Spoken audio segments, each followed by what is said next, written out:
It's time to get all your Star Wars news in a single file. From Fantatrax TV, this is Good Morning Tatooine! Good morning, Tatooine indeed. Welcome to the show. I'm your host, Brian Cannon. With me, my co-host, as always, Mr. Paul Naylor. How are you, Paul? Hello there. Yes, I'm good, my friend. You had a good week? Yes, very good, very exciting, and lots happening. Have you been to see Coldplay this week at all? No, I guess all my cuddles at home. No, all your cuddles at home. So you're still got a job. That's good to know. Yay! And the Epstein list hasn't been revealed, so we're all secure there as well.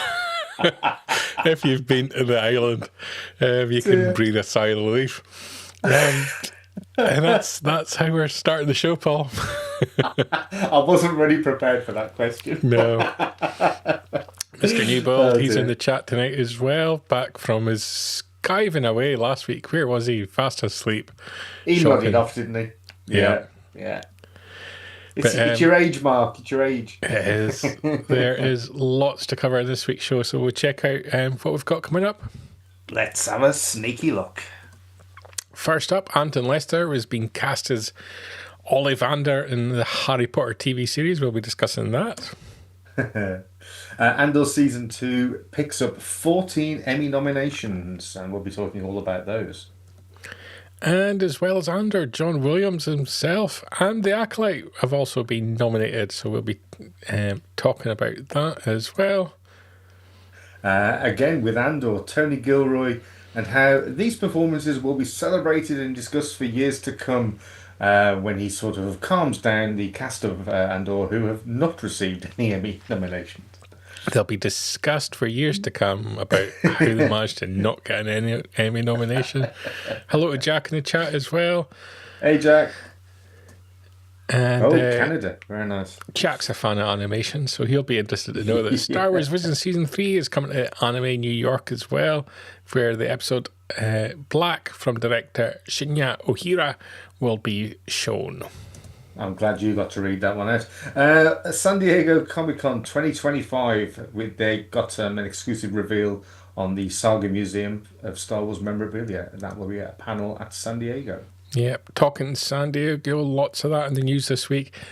We've got the whole rundown of Star Wars exclusives. If you want to run around the show and pick them up and sell them on eBay so you can fund your trip, that's one thing you could be doing.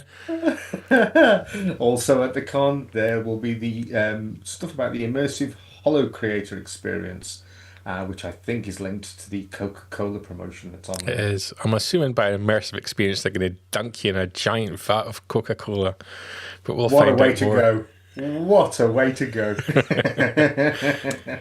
And Star Wars Comics have revealed all the releases for September. We'll be checking them out. And then we're going to be recapping Andor Season 2, Episode 7, Messenger. That'll be our deep dive into that wonderful series this week. Yes, yeah, it's a great episode as well. Also in the chat, Adam and Brian from Australia. So G'day. Could be. So- It probably is morning over Good there. morning, good evening, good night, whatever. But we've got Canada and we've got Australia. This is like hosting the Eurovision Yeah. Song Contest, sort Phil of. Pinson as well. Also, good to have Hiya, you all on Phil. board. Interesting to get all your opinions on the news as we discuss them as well. And Adam there with a great English accent there. Should Good on we you. deep dive first into the first news item of the day, Paul? Go for it, bro. Okay, let's do it.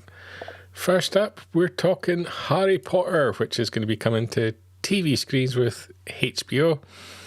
And still not entirely 100% convinced that we need a Harry Potter TV show that just recounts the stories that we've seen on film.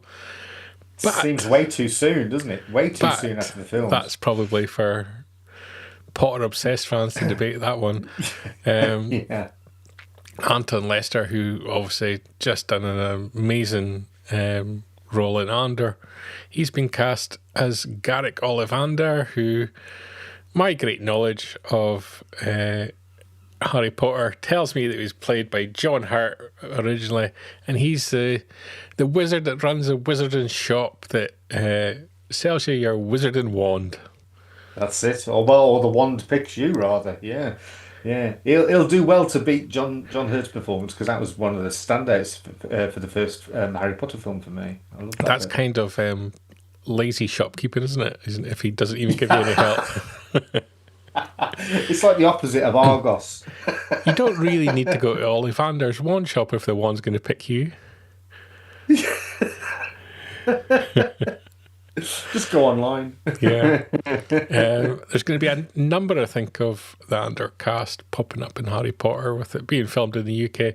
The cinematographer as well, Adriana Goldman, who was director of photography on 6 episodes of Andor in season 1. She's going to be working on the show as well. Yeah. And all sorts of very, very well acknowledged British casting crew working on this. And as we kind of said, it's a little bit controversial, I think, the whole decision to make a TV series, but I don't know what your thoughts are, Paul. It's kind of... Yeah. I mean, I just find it, when it's something that's been as iconic and meaningful to a generation of kids that grew up with the Harry Potter films, to do it so soon after just seems a bit crazy to me. does. It's way too soon, and those films are iconic. Jack pointed and, out actually a very prominent cast in the show as well. Nick Frost is Hagrid, who was obviously the droid in Skeleton Crew. Yeah, but I mean, Robbie Coltrane was so iconic in that role that I mean, I take it the music's going to be different. Now, the music was a massive feature of the film. Obviously, the main theme and a couple of the others penned by John Williams as well. From what I've seen so far, it appears they're going to try and be very faithful to the books, which the Yeah, film's deviated ever so slightly from. yeah, But I kind of think if you're not trying to do something new and fresh and completely unique and different, yeah. Well, you say What's the that they're point? going to be faithful. Well, you say that they're going to be faithful to the books, but there's been a lot of controversy over the casting for Snape, where it's done for all the wrong reasons. That's the problem. It's done to fit some agenda. I thought, that's misled. Really, just stick with what the characters were supposed to look like. yeah. It would be And it then would be creates like a very difficult dynamic in that you're going to have a character who's now being portrayed by a black actor who's going to be harassed and bullied by yeah. kids in the flashbacks of Yeah. his character, which then adds a whole different dynamic to the storyline. So it's difficult. Yeah, it's it's- difficult. If you wanted to do something completely unique and different and a completely different take on it, I get it, but it doesn't really feel that they're particularly looking to do that. No, no. I suppose if nothing else, it's given it extra sort of headlines in the news and make more people know about it happening than perhaps otherwise would have done. For me, I'll watch it out of interest, but it's way too soon. The films themselves were massive hits. What if somebody turned around and say 10 years after Star Wars Empire and Jedi had come out and reshot those with a few tweaks here and there and a few dodgy casting decisions? We wouldn't have been very happy about that. That's true. We're 10 years on from the start of the sequel trilogy. We could remake that as a TV show if we wanted. That's a different kettle of fish. That needs remaking. You would want to change it significantly. When I was in Japan, I went to the Harry Potter experience with Mr. Newbold here, who's a big Harry Potter fan. And as he says, he loves those films, but 14 years since the last film, so he kind of can justify it. But he can't imagine other actors in those roles. That's the thing. It's you need to give the space for the actors to bring something unique themselves to the roles, and I don't know if they necessarily want to do that if they're looking for a faithful retelling. Jack's making the comment, if it's not broke, don't fix it. Star Wars sequels, however. Yeah. Adam's never watched a Harry Potter. I've never sat down and actually watched a Harry Potter, but it's always on in the background in ITV in the UK, so I understand the general gist. I have to say, when I went to the Harry Potter experience, I thought that was brilliantly done. It was really interesting. So if you're a Harry Potter fan, it has to be sensational, you know. It's well, I mean, and had you have seen any of the films, it would have given it extra context. But yes, well, it's true. But yeah, it's an interesting choice. I'm thinking of John Hurt playing the wizard. I believe he's got a bigger role in the later films than he has early on. I think Anton Lester proved himself to be a phenomenal actor in Andor, really emerged with that character almost out of nowhere from a minor character to very, very significant as it got towards its end. Yeah. I must admit, with the Harry Potter films, I've seen the earlier ones countless times. When it started getting a bit darker and a bit more moody, I'd kind of moved away from it a bit. But yeah, I think he does appear a couple of times later on in the franchise. But of course, John passed away fairly recently anyway. Yeah. Now for me, I mean, 14 years, Mark commented on 14 years to me at my age, that's a blink of an eye. Yes, yeah. Well, in that 14 years, J.K. Rowling's gone to be one of the most beloved writers to probably one of the most hated. So things can change. I mean, we have issues in the Star Wars fandom from time to time, but imagine being a Harry Potter fan. That is a complicated set of rules. Complicated one, that. As Mark says, it's the most consistent film series. It's a huge part of Clear. Sander, he did the Harry Potter experience as well when we were in Japan. He thought it was an amazing tour for sure. Saw a Harry Potter t-shirt the other day that traded broomsticks for machine guns. So interesting casting. We'll watch an eye and see how this one develops. It's started just filming in the past week, and they've been on location and Spotted and London Zoo and all sorts. So there'll be lots to come from this TV series, I'm sure. And it's a lot. It's a lot of responsibility being put on the shoulders of that young kid. He's always going to be compared to Daniel Radcliffe throughout all phases of this. I read a piece and it was interesting. Just completely not Star Wars people. We normally talk Star Wars, but we'll just talk on this just for a second. They pointed out that they're going to be filming series 1 and 2 together, and they've built a school as part of the film set, so the kids can all literally go to school, and so they'll be filming all the way through till next July, and then they'll get a few weeks off before they start seasons 3 and 4. And obviously they're going to have to film quick because the kids are going to age quick. And it's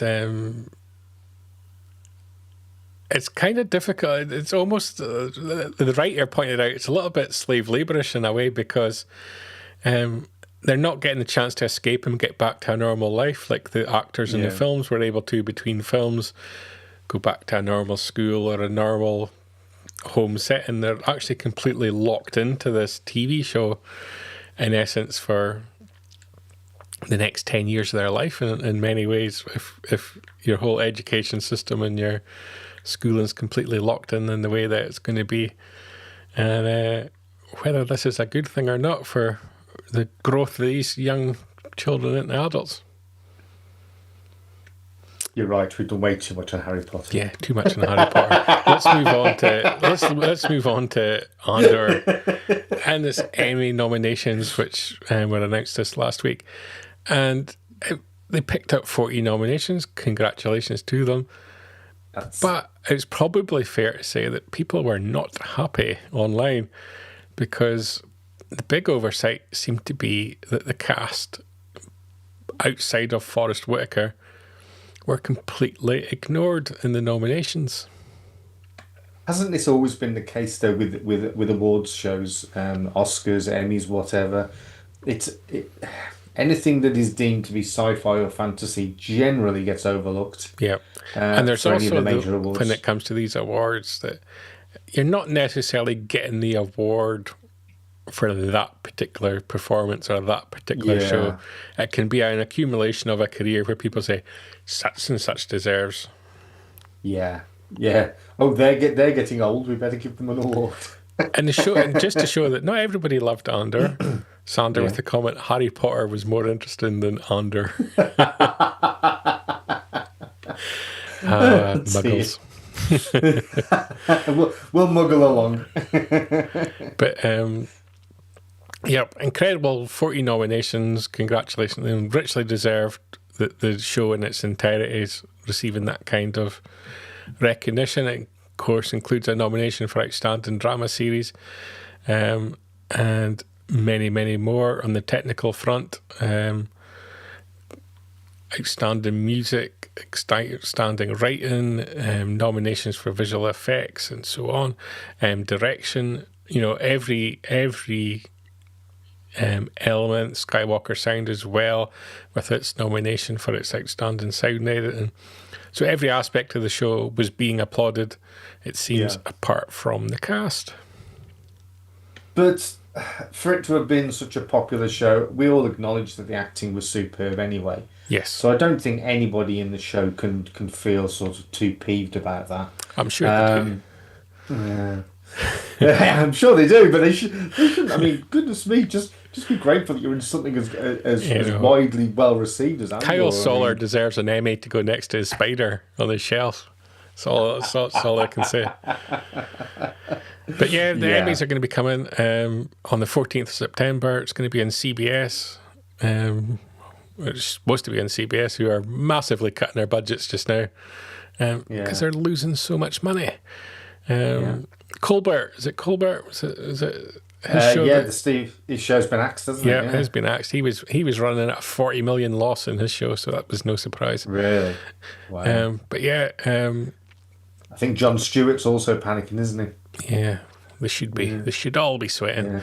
But yeah, 14 huge nominations for Andor. Congratulations to that. But that is not all for the Emmys this week, because the amazing John Williams, of course, is amongst the nominations for his documentary Music by John Williams. It's been nominated for Outstanding Sound Editing.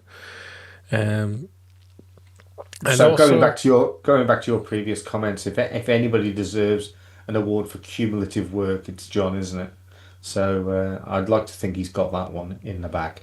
Yeah. And also for Outstanding Sound Editing, the Acolyte, surprisingly, that does say for a comedy or drama series. It also does say for a half-hour show as well. So if you didn't enjoy it as a drama, you can have a laugh at it and call it a comedy, I guess. And you can skip through it and condense it to half an hour. A technically well-executed piece of TV, perhaps with the wrong story to capture the majority of the fan base. Would it be fair to say? Yeah, I mean, the bits that I saw of it, it looked good quality, but it just never grabbed my attention. Mark Newbold, I think, echoing what everyone's thinking. Very disappointed with the lack of acting nominations, especially when the cast of White Lotus get nominated. Did Stifler's mum get a nomination? Don't know. She's appalling in that programme, absolutely appalling. Why they've now based series around her character, I do not know. That's shocking. As Jack points out, don't understand how they can get 40 nominations outside of acting. Surely that doesn't make sense. Is it the Emmys trying to say that acting was terrible, but it's been propped up by everything else going on right about it? I don't think that's the case. I just don't understand the complete lack of nominations. It's weird, and that sums up Hollywood. And Tony Gilroy tries to give some kind of explanation to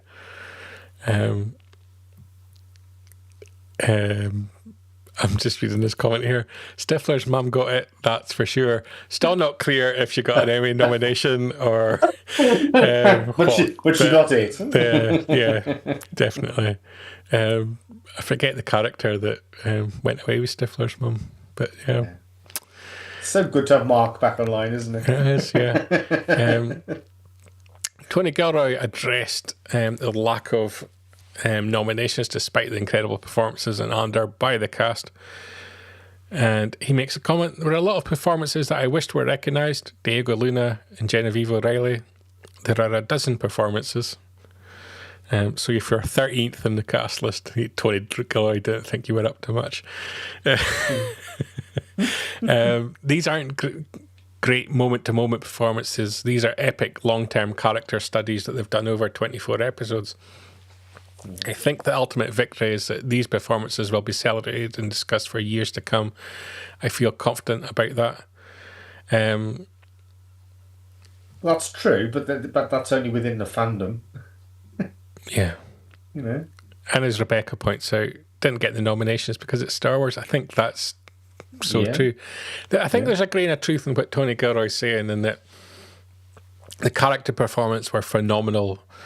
When you look at them across 2 seasons of TV, is it the fact that there's not singular episodes that focus entirely on one singular character that is so much about that whole character from start to finish that someone, a casual viewer who is quite normally the people who vote for these things, could pick up and say that performance in that episode was phenomenal and I'm voting for that actor, where it was more a case of this has been growing and growing performances based over having watched characters evolve over. I would have said if there was an argument for that, maybe the episode towards the end with Clea, where it was she was very much the focus of the show. Yeah. Maybe that stood a chance, but perhaps it is seen as an ensemble cast as opposed to any standout. Making sure we get all the correct facts in here. It was Finch that was with Stifler's mum. The fact-checking service there from Mr. Newbold. Right on his high horse tonight about Stifler, isn't he? Yes, American Pie, great movie series. Never got Oscar nominations, I'm sure. I wonder why. Some great performances in those films. I'm not sure it's the best equivalent to Andor, but I felt really disappointed for the cast.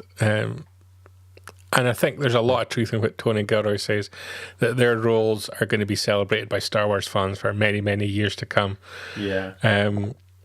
It just feels like sometimes it's nice to get a bit of silver or gold to put on their mantelpiece, to almost like a thank you, because there's a limit to what fans can do to celebrate, to acknowledge an actor, and I think it's something special for them to go up and pick up an Oscar or pick up a Emmy. And it seems wrong that science fiction and fantasy just never seem to get those type of nominations. And I always think you should always have a category or categories in an award ceremony that accept votes from fans. Yeah, yeah. And I think the fact that I feel like the Emmys kind of got this wrong to some degree. Yeah. I always found it very weird that year when the third instalment of Lord of the Rings won all those awards that season. That was more to do with the weird. fact of acknowledging the work over a sustained period of time on those films, rather than because they got nominated for what I thought was one of the weaker ones of the trilogy. It's a massive battle, isn't it? Yeah. Very odd. Jack makes a question: who's it that decides these Emmys? Does it matter or have an effect on numbers? I think if Andor was outside a Disney subscription, we'd have done better. You have to be part of the whole Emmy structure to be invited to nominate, and you do get sent out screeners. Whether people actually watch all the screeners before they've put their nominations in, probably not, and that's why you see the sort of media campaign that Lucasfilm tried to run in the run up to it, to try and get Andor into the eyesight of the people who are making these votes. And as Becca says, Tony's correct. I agree. I think he is. I think it's now left to us as fans when it comes to conventions and things like that to show our appreciation and love to them continuously. And I think based on the sort of world tour that they did in the second season, I think they recognise and appreciate how much the fans enjoyed it. It would have been nice if Celebration had come just on the reverse of Andor, so they could have seen it even more, because it's going to be 2027 before the next huge Star Wars get-together comes round, and you're not going to see the likes of probably Diego Luna and Tony Gilroy there. You may see some of the other cast, but get yourself to Star Fury in September. There's a huge amount of Andor cast there, and I'll be there as well. Loads of them there, and plenty of Fantas to come and say hello to as well. That's true. Jack making a point. Maybe it's the Empire getting the final say and shutting down the rebellion.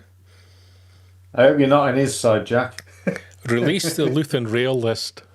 That's what I say. A list of all the people that he was working with. It's a rebellion secret shame. Oh dear. Continuing the fact that there was no Oscars for American Pie, but it was nominated for Best Film at the 2000 MTV Awards. Does that count? But arguably, more prestigious. You won an MTV award, don't you? Yeah. You won an Oscar. And the cast and crew know how much the fandom appreciates it, apart from Sander. So this was difficult news, I think, the Emmy nominations this week. But yeah, we'll move forward. We'll see what ones they do pick up come September. I hope a lot of the hard work behind the scenes is acknowledged as well. Absolutely.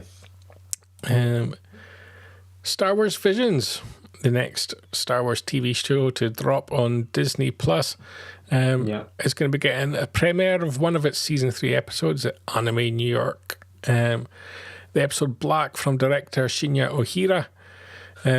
Due to arrive in Disney Plus just after my birthday on the 29th of October, if anyone wants to gift me a subscription. Happy birthday. But on the 22nd of August at Anime New York, not only will you see the screening of the episode, but you'll get your chance to send in your questions for the director as well. So check out the show notes here. Submit your questions in to the director, and you can still get badges for the show as well at animenyc.com/badges. If you're fans of animation, obviously it's not a show for me, I don't think. I've enjoyed what I've seen of Visions. I say I've enjoyed. There's a number of episodes that I thought were absolutely amazing, but there are some quite poor ones thrown in each season as well. I'm looking forward to seeing that from the limited sort of illustrations that were on the slide there. It looks like it could be a good episode. Paul says he's tempted to show his appreciation for Andor by visiting Aberdeen next week with a sign that says, "I have friends everywhere." That's brilliant. I love that. I actually think that the UK should rename itself to Epstein Island just for the week. just so he could say he's visited Epstein Island. You don't really want I have friends everywhere on that one, do you? No, that's true. That's a very good point. Yeah. Kev points out he's sure there's a droid in it as well. My droids don't like droids. I think have I overstepped the boundary? Have we finally reached a point of cancellation? Let's move on. The Saga Museum. Now, this is a cause well worth some serious discussion. It is a group of very prominent Star Wars collectors who have long been asked the question, what are you going to do with your collections when you're gone? Yeah. Too big a collections to get buried with them. Because that's always my answer. I'm going to get buried with it all. Nobody's getting any of it. With all those comics. Yeah. And they've decided that they're going to bring their collections together, form one huge museum with millions of Star Wars items, and use it as a way to express and communicate the legacy of Star Wars and its impact on society. And a number of the Rancho Obi-Wan, Steve Sansweet, is one of the people whose collections he's going to gift into the Saga Museum. And he, along with a number of Rancho Obi-Wan board members, who includes Gus Lopez and Duncan Jenkins, who again are other contributors from their collections into the Saga Museum. They're going to be holding a panel at San Diego Comic Con on Friday between 5 and 6, where they're going to give you a little bit more insight into their plans for the Saga Museum, what they hope to achieve, and they're going to be previewing off some items that are going to be going up for auction on Sunday to support the fundraising effort to get this museum off the ground. It's a fantastic idea, I think. It is, I mean, if you're going to have a legacy for Star Wars, well then, none of us are here forever, so it's better that they sort of collaborate and pull this thing together. The other thing that comes from it, of course, is there's going to be some duplicates throughout these collections. So I take it that's the auction items that they're talking about. I believe so. Yeah. Between them, yeah. So it's going to be a fantastic opportunity for people outside of the Saga Museum to own something that not only has been something that they might have been wanting for years and years and years, but also that has previously been in the hands of a respected and well-known collector in their own right. Yeah. So, it's a great idea. If Jax makes a point, if you had a collection like that, you'd never leave the house. Now you'll have the reason to leave the house is to go and see the Saga Museum and see other people's collections. And then you can walk around and go, got that one, got that one. Need. Yeah. So, I'm looking forward to hearing out more about the Saga Museum. I think it's a wonderful idea, very much supporting them and raising the money they need to get that up and off the ground. And San Diego is massively in the news for us this week, and StarWars.com revealed this week lots of Star Wars exclusives you can get at the show. There we go. Big Kev making the comment, he's not contributing to the Phantom Tracks Museum despite my large collection of memorabilia and artifacts.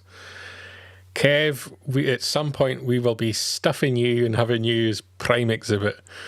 And then we'll be signing you on your bubble. Yeah. So StarWars.com revealed lots of exclusives you can pick up at San Diego Comic Con this week. And if you go around and you pick them all up, you'll be able to fund your whole trip. This is what I think's the best one. So that's the best one. Yeah. And, loads and loads of product. Yeah. An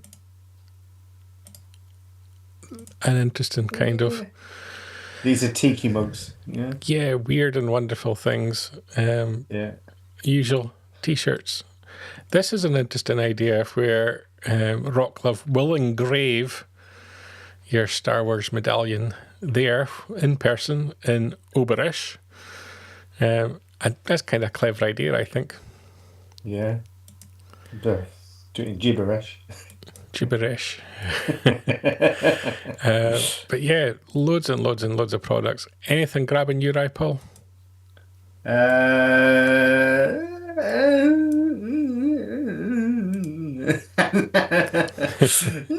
not so much. Not so much. No. Lots of fig pins and badges that will be upsetting Mr. Newbold that he's not there. Displays. Beautiful Mando and Grogu metal poster there as well. Yeah, I can sense the drool going down Mr. Newbold's cheeks as we speak. Yeah. That's quite nice. I quite like that, the Vader and Luke one. I quite, yeah, let's go back and have a look at that. I like that. It's quite clever. Quite quirky. Yeah. And that's about it, I think. Yeah. But yeah, there's like loads and loads and loads and loads and loads and loads of stuff. So definitely check out the show notes and have a dig through that if you're heading to San Diego. I don't know what that is. There we go. No, it's a hoodie. That's Lilo and Stitch. But yeah, there's loads of weird and wonderful things as well, and lots of stuff coming from Marvel. And Mark Newbold, yes, the badges are lovely. It all is, and I'm wearing a bib. It's interesting that San Diego's here. Doesn't feel like long since the last one. Lots of products, and Coca-Cola as well are going to be having a huge the buzzword immersive experience. Paul. I mean, have we found out yet whether this is just an American thing or they've never appeared in any UK shop as yet. No. That I'm aware of anyone in the UK having picked any of them up. No. There's lots of Coke available up and down high streets across the UK, but no Star Wars themed ones that I'm aware of. You get offered it every 5 yards in Benidorm. It's very, very prominent in being in a coastal community for me. Oh dear. It's happening off-site at 333 First Avenue, wherever that is. But they're calling it the holo-creator experience. Paul, you know a little bit about what people can expect when they go there. I'm pretty sure from what I've read and what I've seen that there's a QR code or something of the like on the label. You scan it, and the character that's on the label, you can then rotate it and do different things, and that's pretty much it, I think. But still, I mean, they're going to be highly collectible. This is the sort of thing. This has got Gus Lopez written all over, hasn't it? Anything that's food or drink, Gus loves. These, I would imagine, thinking about it, there's a number of candy and drink shops dotted around the country that import American stuff. If they're not all over this, then they're doing themselves a disservice, because these will go so quickly to collectors if they're not available in other territories other than the USA. Jack's pointing out that he's managed to get 2 of the bottles. He's got a Solo and a C-3PO. That's in Canada, which is, of course, the 51st state of America. So that's still not confirming that it's gone international. Say hello to Donald Trump for us, please, Jack. Yeah. I'll ask him when he's in the neighbourhood next week. Mark's asking a very, very good point. Where's the Iron Brew promotion? That's very true. Iron Brew would do a phenomenal Star Wars promotion. If you don't know Iron Brew, it's the most popular fizzy drink in Scotland. I think it's the only country in the world where Coca-Cola is not number one.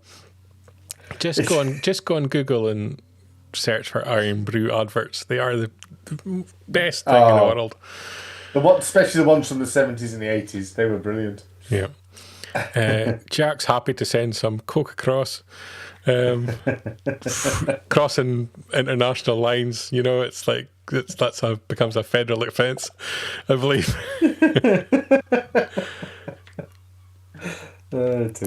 Paul making a very good observation here. In fact, the one big indicator that's not coming to the UK is their app hasn't been updated with the holo gimmick. Yeah. Yeah.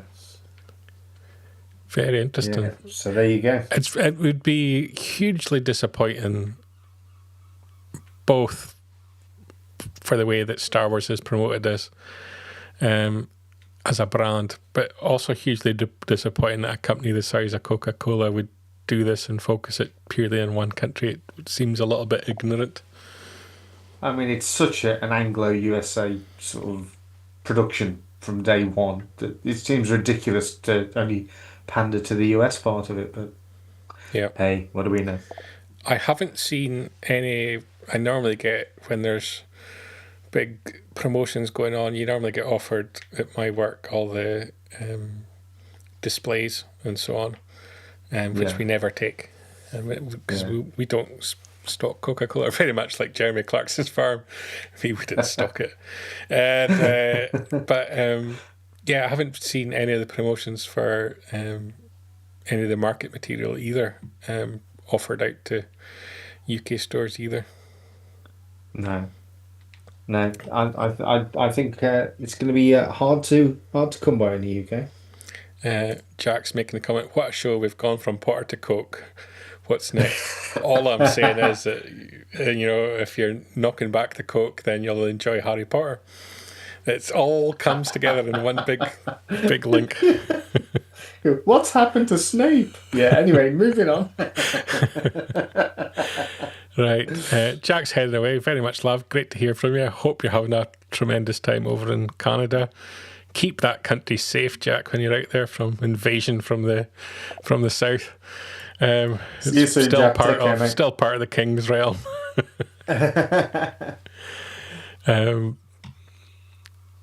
And yeah, Mark pointing out Pepsi did their promo in the UK. Shame Coke can't. I thought the Pepsi promo around about the prequels was sensational, because it didn't just covered snacks as well as drinks. Very well done. Yeah. Jack's they don't seem to be able to organise. He's on the wall. Now we're getting into Game of Thrones territory now as well. Which is also filming season 3 of I forgot the spin-off's called. Season 3 of the Game of Thrones spin-off with Doctor Who in the lead. It's filming in the UK at the moment as well, so there's a lot of big TV productions happening in the UK at this point in time. Something and Dragons? House of Dragons.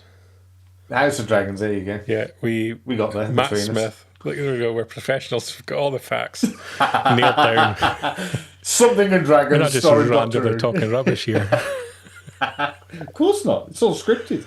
Yeah, right. Mark's, you're far too late there with the correction. We're on it. Yeah. Sat there with Google. What you like? Yeah. We have to fathom it out ourselves. Anyway, moving on to comics. My first love, Star Wars comics, and the Marvel solicitations for September 2025 have dropped, and we've got Han Solo, Hunt for the Falcon issue 1 from Rodney Barnes is the first to drop. Very weird looking Han face on that cover, but that is rubbish. That is awful. Fat Lando. It's harsh. Not about Chewbacca. That's about it. You got Chewbacca caught up in a spider's web as well. That's very Harry Potterish as well, isn't it? Yeah, it is. Yeah, very. Mark's going to chime in here and give us the name of the spider from Harry Potter. Arthur. It starts with an A. I know that because I saw it at the Star Wars experience, the Harry Potter experience. So we've got the new Han Solo comic coming. Legacy of Vader, issue 8, which has been quite an interesting series because it's tapped into lots of different elements. It was kind of unexpected and gone in different ways, but this week the Knights of Ren are going to return, and they're going to have a new reader called Tava Ren, who must kill Kylo Ren, obviously. Jedi Knights issue 7 from Mark Guggenheim. It's also here, and it's going to feature Mace Windu and Aya Sakura.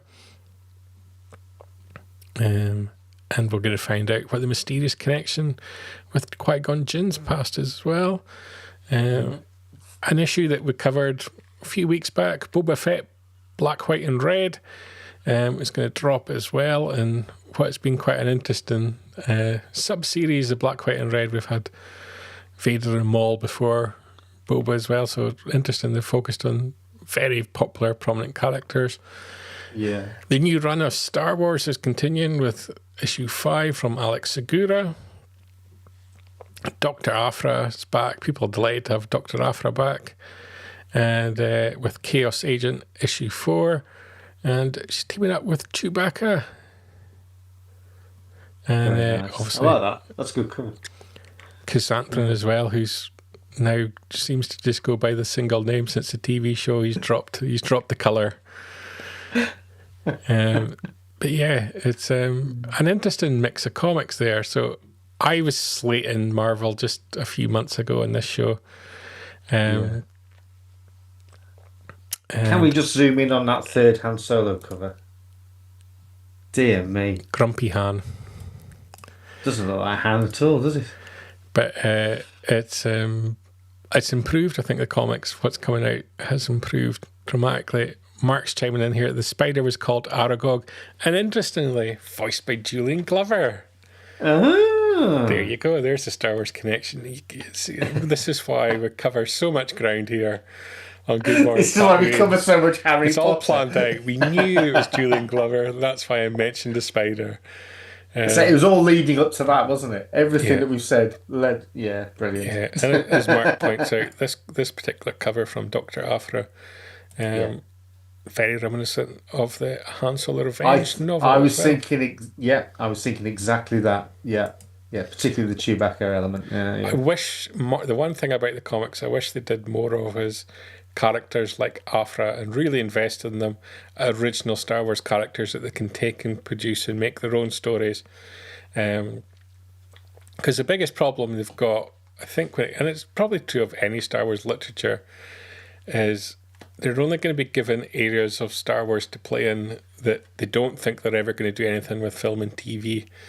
Yeah. And so I always think it's a lot easier if you have original characters like Aphra, where you can play in the Star Wars sandbox without interfering too much in the timeline.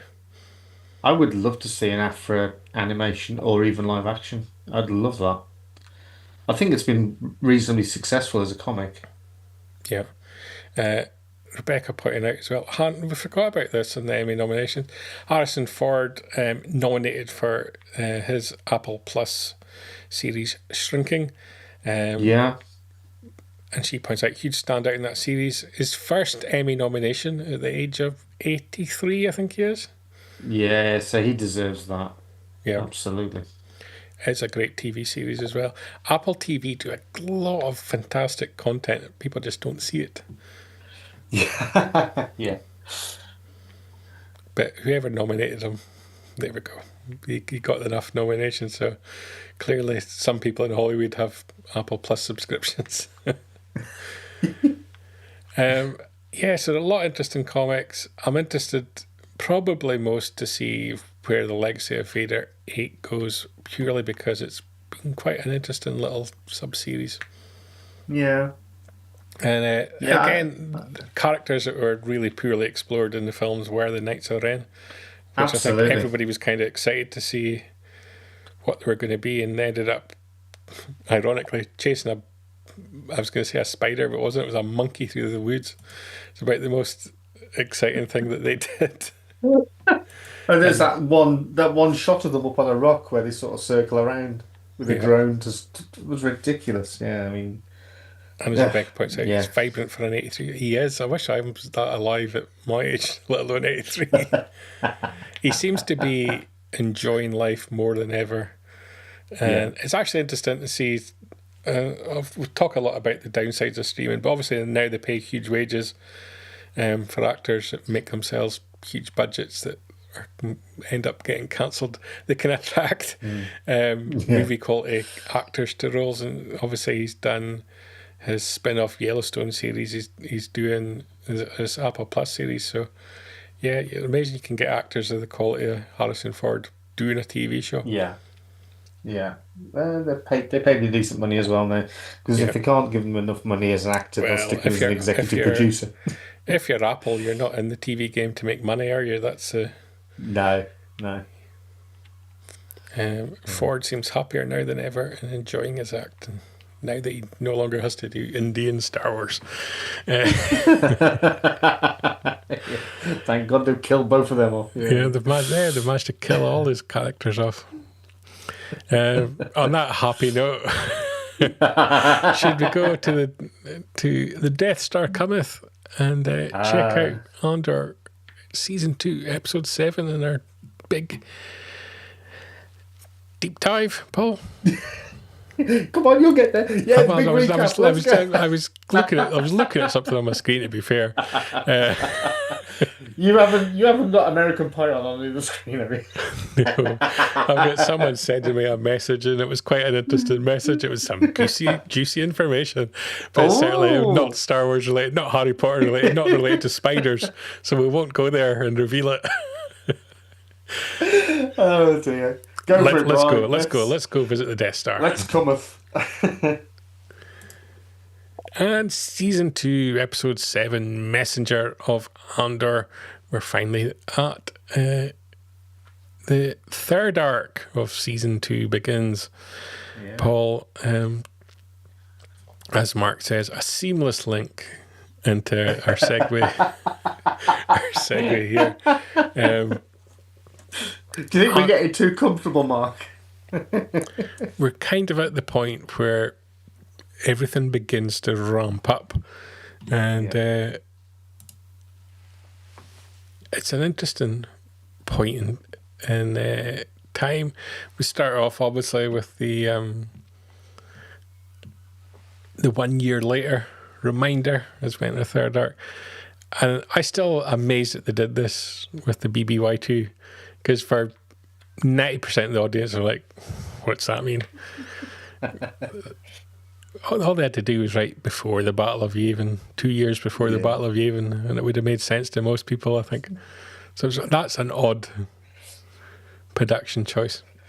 It is, but for those in the know, it's quite nice. Yeah. Yeah, but I'm going to try and get rid of these controls because it's annoying me. Hidden. There we go. Makes it prettier. A lot of things like that just bug me. Right. We're on Yavin. It looks beautiful. Look at the nice clean waters. Yeah. And pilot ship just lands, and Wilmon's there. He's left Saw Gerrera, Emmy nominated Saw Gerrera.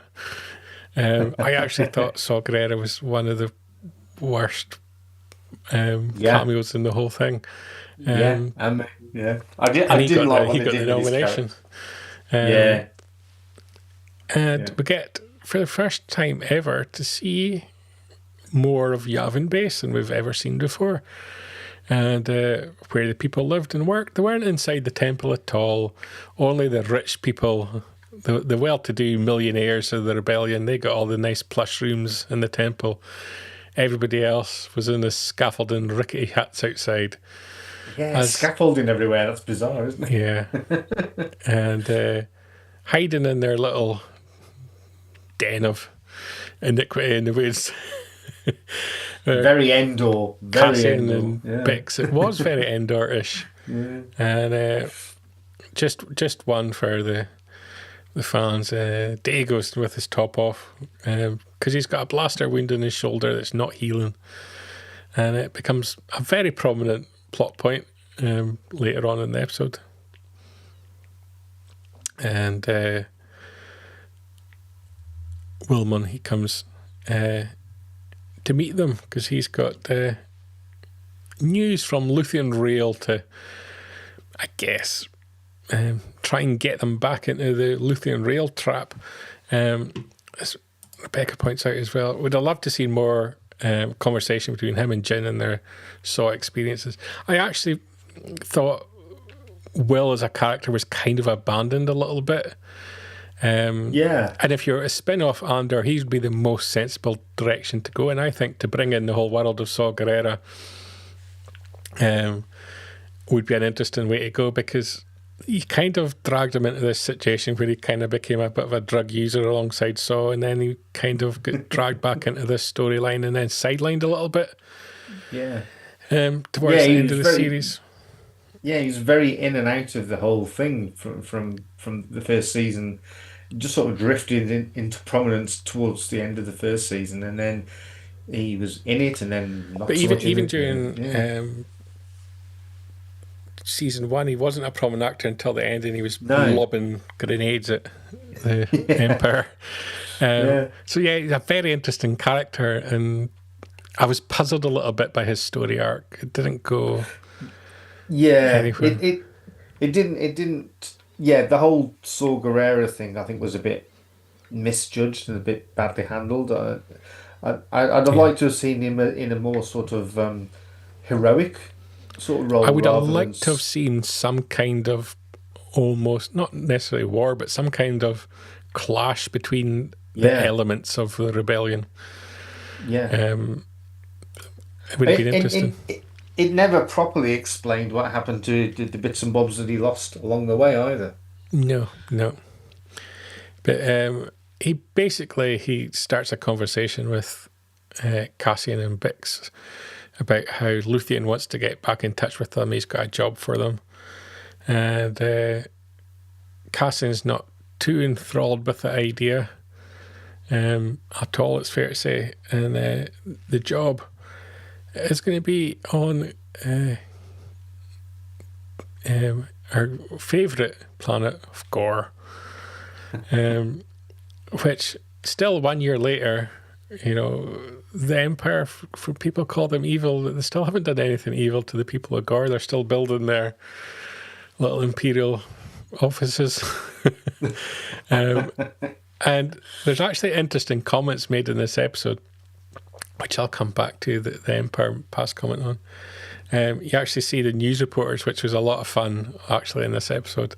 Yeah, different. Very clever. We're using, I guess, the cameras that we've previously seen in the Senate. And my favourite character as well, making his way through Gore. He's still in charge of weights and measures. But as I said, Will's there on Yavin, and he's trying to convince them to come back and work for Saw Gerrera, and he brings out his data pad with what he hopes will be of interest to them, and it's the fact that ISB director Dedra Meadrow is going to be on the planet, and that's who Luthien Rael wants to kill, because she's been the biggest thorn in his side, and he's offering Cassian the option to be the assassin, and it's an interesting one because of her connection back to Bix, because she was effectively the one who introduced Bix to the wonderful Dr. Gorst back in season 1, who met his tragic end last week on episode 6.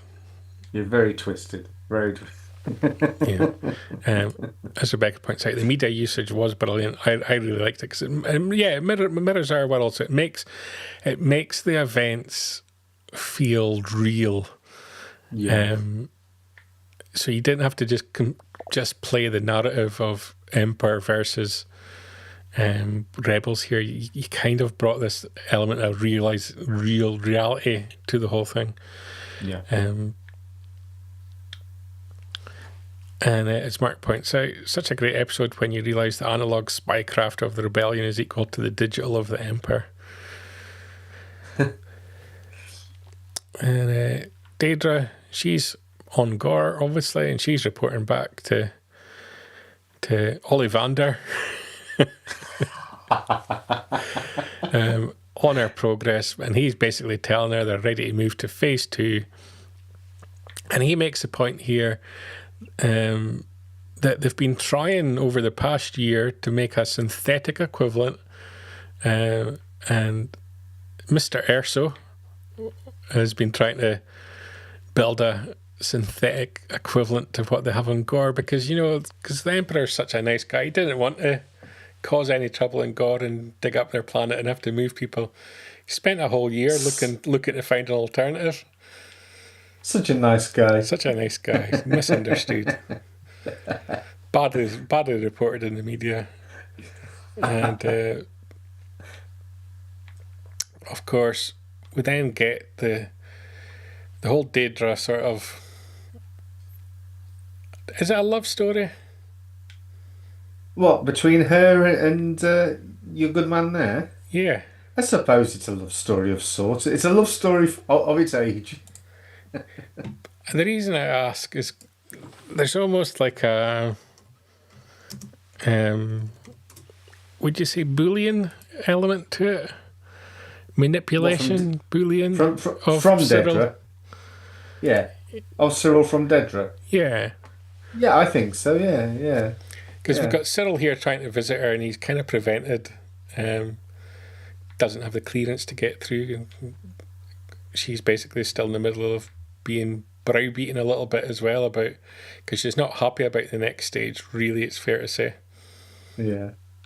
And she comes out and she basically picks on Cyril a little bit and puts him back in his place, and she kind of half explains to him what's going on, and basically tells him to go home and pack and get ready to get out of here because it's, they're about to light the match. Yeah, it does seem more of an owner and pet kind of relationship, shall we say. I still want one of these Cyril ties, by the way. I think they're awesome. That'd be easy to make. Becca nails it here. This is what I want to say, and I couldn't get the words out. Toxic relationship. He definitely has mommy issues, and Daedra uses that to manipulate him. The whole thing backfires, serves him right. Yeah. Very good.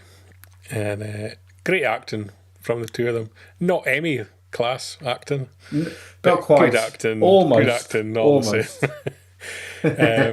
Yeah. Pair of them. Why neither of them are nominated baffles me. No, I know. And on Coruscant, things are getting complicated here because Mon Mothma is one of Luthien's agents. Her assistant is one of Luthien's agents, but Mon Mothma doesn't know. And the driver is an ISB agent. Yeah. This is why I keep saying, release the Luthien rail list. Which is, it's the public deserve to know who was all on the payroll of Luthien Rail. If the rebellion had nothing to hide, they'd have no issue releasing the list. Mark pointing out, Daedra didn't want Corman, but Partagast told her it was a done deal. She only wants access, which is Luthien Rail. So she has to go with it. I think she does care for Cyril, and they definitely have a hidden room and a safe word. I'm going to rewind it because I forgot to make this is definitely Daedra's 50 Shades of Grey room, isn't it? literally. Yeah, so it's getting complicated. Who's all working for who? So we need a list. We need a Luthien Rail list. And if the rebellion weren't embarrassed by the Republic, even embarrassed with how they came to be formed and how they stole power away from the democratically elected emperor, they'd release the list. That's all I'm saying. Mark suggesting that good enough to get an MTV award. I think so. Harsh. Very harsh. Still icky. Well, I won't swear this week. I swore last week. I won't swear this week. And we get what I loved. There's a little bits of Andor that I loved. Just little normal things like this, like having to pass through security barriers. Yeah. Didn't have to take their liquids out or anything. Didn't have to bring little bags. Yeah, but of course, Mon Mothma being the absolute scumbag that she is, she's speaking to the Gore Senator. Would you be caught speaking to the Gore Senator, Paul? I've got a Gore T-shirt, Brian. Have you? Freedom fighters of Gore. I've got one. Oh, terrible! Talking of Gore, the locally elected politicians are staging their rebellion secretly underground. And great phrases. Like I caught that one just because we are the gore. I believe next week's a sing-song. Are we going to learn the song for next week, Paul? No. I might give you a little sing-song next week. Are you going to sing it in English or in Gormanese? Well, I might sing it in English. Yeah. Rebecca pointed out, reminded her of the Harry Potter and the Ministry of Magic building. That's very true. It was. See, everything links back. People think this is a ragtag show. But no, not at all. The entryway for the Senate, as I do agree, it does look like that. And it's a great looking set as well. Yeah. Something I think is kind of controversial in this week's episode was the Jedi healer. Yeah. What was your thoughts on this? It was all very sort of... maybe it's the choice of the healer. I don't know, that made it a little bit sort of twee. I don't know. It was. It reminded me a little bit of the sort of outfits from the start of Rogue One, where Cassian's doing his murdering. Where you've kind of got the priesty like characters in red. Yes. Yeah. It's a little bit like that. So I don't know what I think of Jedi healers. I don't necessarily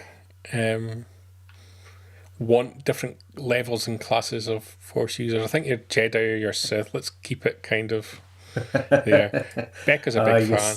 I thought she acted it very well. The actress acted it very well. I know there was no problem with the performance, but the performance just sort of jarred with everything else that was going on. She sort of she heals Cassian's wound on his back, which we saw at the start of the episode.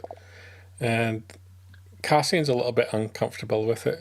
And it enters a little bit of conflict as to, are they believers in the Force, are they not?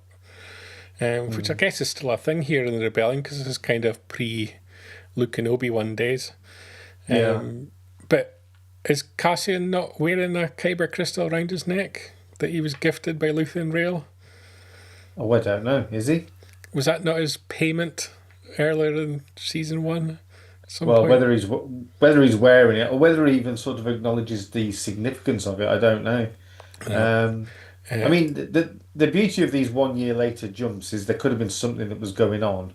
Yeah, we're not having a choir next week. No, I thought Mark was volunteering there.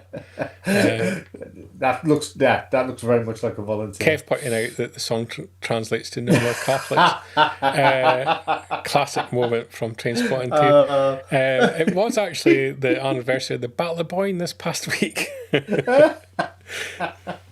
Oh, Kev, I miss you. Oh dear, that's brilliant. But no, I she's keeping the Force stuff on the down low. I kind of get that. It's I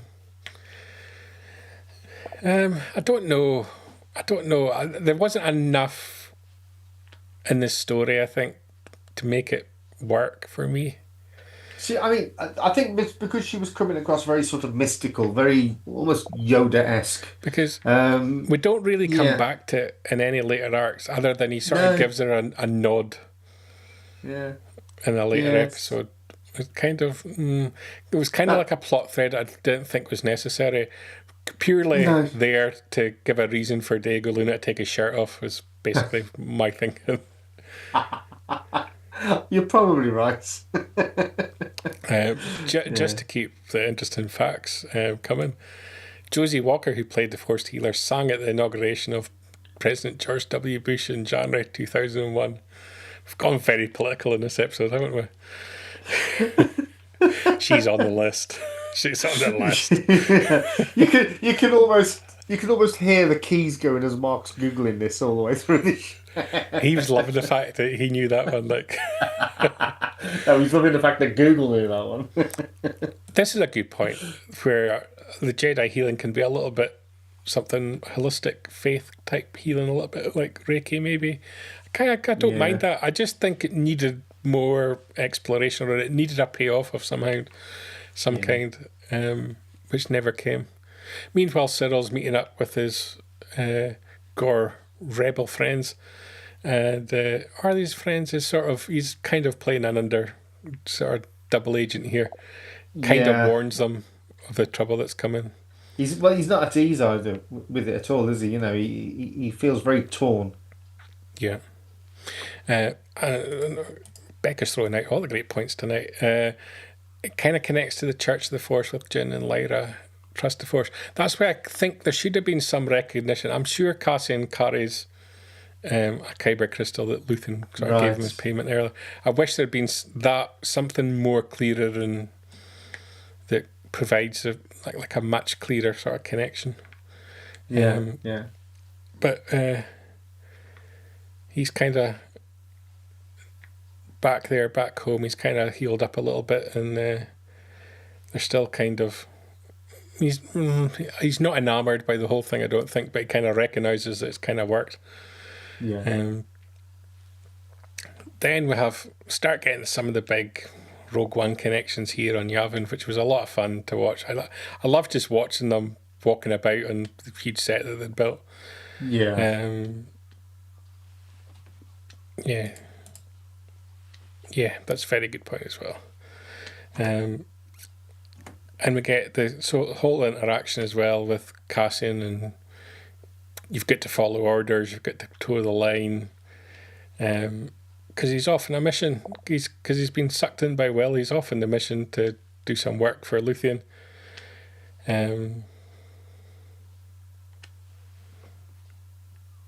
Mark consistent, you do get the payoff because the healer describes Cassian as a messenger.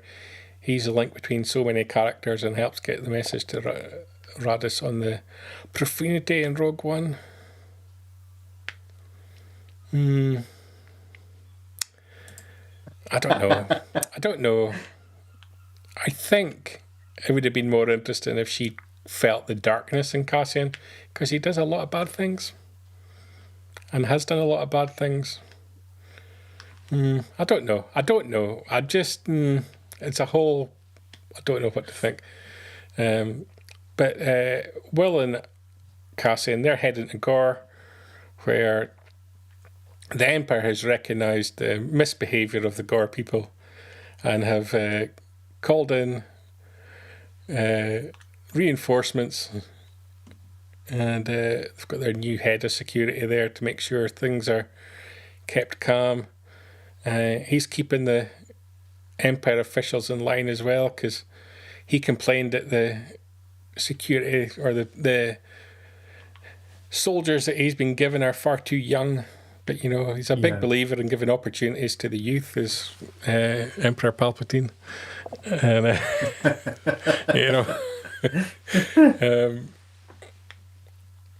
so yeah, this was a little interesting angle, and it brings Daedra out into the public as well. She's watching what's going on. She's not particularly happy because she's getting sidelined a little bit, to be fair. Yeah. She's brought it to a point, and I think whether it's Krennic or Partagaz kind of realised she's maybe not going to be the one to execute what's needed. It's a little bit sidelined. But we get to see a little bit more of Gore and their horrible little spidery silk making fields as Will and Cassian fly through the jungle,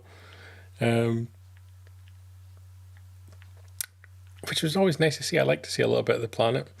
Is that was that like the housing? Is that well, where people I think live? that's where they farm their spidery rubbish. Right. That's what I'm assuming. Silk farm. Spider farms. Back on Yavin, Vel visits Bix in a very interesting and I thought very well acted little scene. She's basically wanting to use Bix to manipulate Cassian a little bit here as well, and Bix kind of recognises that, but it's maybe not completely against it. Very interesting little scene. On Gore, Will and Cassian kind of part ways. They've both got different little tasks to do. Cassian, he goes checks into the reception, which was a very quick process. Never happens like that in the real world. 20 minutes to spend typing things into the computer. Nobody knows what they're typing in. He's not given his car registration. He's not given anything yet. Yeah.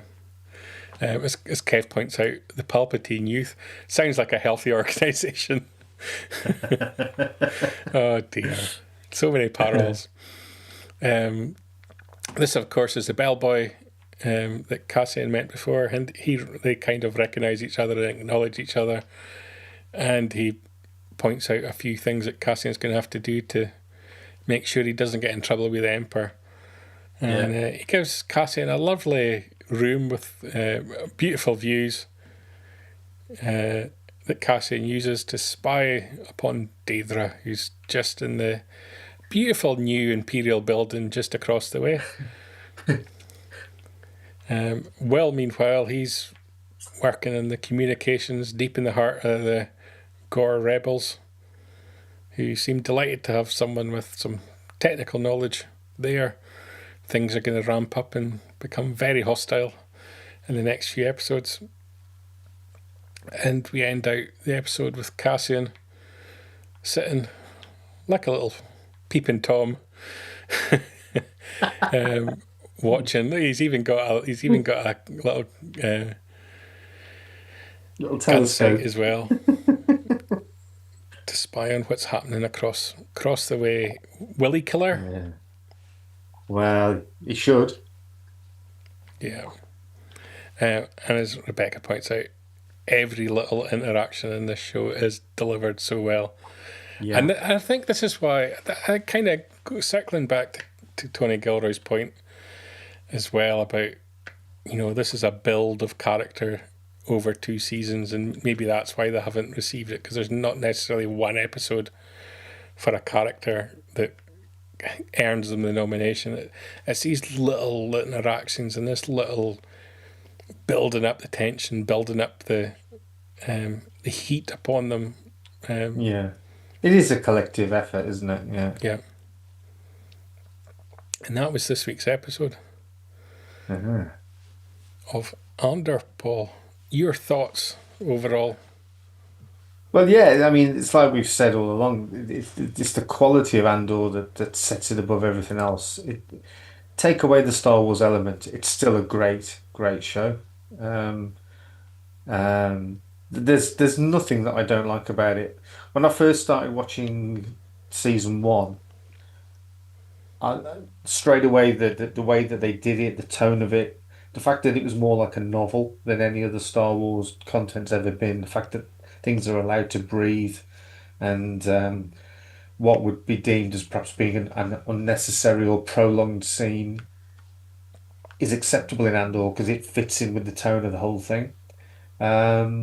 It's just a beautiful show, and I think Tony's right that it'll be something that people will treasure, if that's not too big a word for it, but they will treasure it for years to come. They will acknowledge just what a significant part of Star Wars and what a quality part of Star Wars that it was. And going back to what we said last week, the fact that you can now create in your own mind a new trilogy, Andor, Rogue One, and the first Star Wars as a trilogy is a beautiful thing. Yeah, and I kind of hope that we've heard it and we've reported on this in previous show. Beau Willimon, one of the main writers on Andor, who's also doing the Dawn of the Jedi movie, mentioned that he'd like to do a Saw Gerrera spin-off. A Saw Gerrera spin-off with him and Will makes great sense. Yeah, but I just hope there'd be some sort of shift in how they tell that story. I mean, for me, it was one of the more sort of like misjudged parts of Andor. I would have liked to have seen Saw Gerrera they wanted to go, but they never had the time to really tackle it. Possibly, possibly. So they just showed the absolute dark madness of Saw Gerrera rather than anything that led up to that. But again, I would have liked to have seen, not necessarily graphically, but I'd have liked to have seen some reason why he's ended up with weird metallic feet and goodness knows what else. when he says there's not much of me left in Rogue One, I'd like to have seen how that happened, why it happened. But yeah, so maybe that is something that they could explore. I mean, there's going to be sort of like a finite amount of time that we can see with Wilmon and Guerrera, because that time slot is a very narrow window between the events of Andor and Rogue One. Yeah, absolutely. That brings us to the end of the show, Paul. Oh, good. It's been an adventure of a show today. We've covered all grounds this week, haven't we? Well, and we've also done episode 1 of our Harry Potter spin-off as We well. have, yeah. We'll be back with more episodes of Harry Potter show. But we've still got time to remind people of what they should be doing this coming week. And first up, they should be visiting fantatracks.com, where you'll get all your Star Wars news in a single file each and every single day, where we cover everything Star Wars and Lucasfilm, whether it be films, TV, collecting, fashion, gaming, literature, music and art, with lots of interviews, event coverage, podcasts and reviews. And we've got social media where you can pick up all these bits of information from, so you can go to Instagram, Facebook, Threads, X and TikTok, amongst others. And of course, Fantatracks Radio. If you go on your podcatcher of choice and search for Fantatracks Radio, you'll get all your listening requirements that you could possibly want, Paul. Be it news, literature, music, collecting. Great new episode of Desert Planet Disc just dropped as well. And very, very interesting array of shows. Have you got anything coming up soon on Start Your Engines? I've recorded a couple of episodes with Mark, and I believe I'm meeting up with him later this week to record some more. So I won't put any spoilers out there, but yes, there are some Start Your Engines episodes in the pipeline. We've also got new Making Tracks in the midweek, and look out, as we drop in our Celebration Japan episode as well with Kiriana Crater very, very shortly, which will also be coming to Fantatracks TV over on YouTube. And if you want more than just Fantatracks, of course, Rebecca has given us lots of great comments on the show today, as well as also a podcaster, so you can check out her show as well, which is Tarkin's Top Shelf as well. Very good, it is too. Which is very a fantastic literature-based podcast as well. Yeah. And Mark reminded us that, yes, there's a new episode being recorded this week. Where was Making Tracks last week, Mark? Were you having a lazy week last week? I missed it. I was like, I was bang up to date on my episodes, and there wasn't an extra one in there. Most upset I was, Paul. Oh, well, we'll give him a chance to feedback on that one. But yes, Making Tracks normally very good. I did see some YouTube coverage from a different YouTuber. It was at one event, and I saw Mr. Mulcaster walking around in his X-Wing fighter costume. So I think that was the one over in London, which looked quite busy from the overhead footage that they were showing there, that was good to see. Yeah. I think it's in a more confined, reduced space, which has its pros and cons, I think. Yeah. But we're certainly entering the season where there's plenty of Comic-Cons knocking around. I know Mark's attended several this New World, and there's plenty more coming up, including the very special invite to Fantatracks to go along to the Droid Makers one, which will be a fun one, I have no doubt. And the one that you mentioned earlier, Star Fury, which I think, if you're an Andor fan, try and get a ticket for that one. Yep. Mark's admitting he did have a lazy week last week, but they did have a MCM Bad Batch panel episode. I would have skipped over that one if I'm being honest. Animation at all. Mr. Manchester was on his hollybobs. Oh well, we'll let them off for 1 week. Well, I suppose they're due a rest. Yeah. Time for us to have a rest, Paul, until next week. It's definitely been great talking all the news this week with you, as always. So, absolutely. On that note, it's a good night from me. And it's a good night from that muggle. Good night. Keep up to date with the latest Star Wars news each and every day on panthatracks.com. You can also find us on Twitter, Facebook, Instagram, TikTok, Tumblr, and Pinterest at Panthatracks. And be sure to like, comment, subscribe, and follow Panthatracks TV to be alerted to new content and to be a part of our live shows.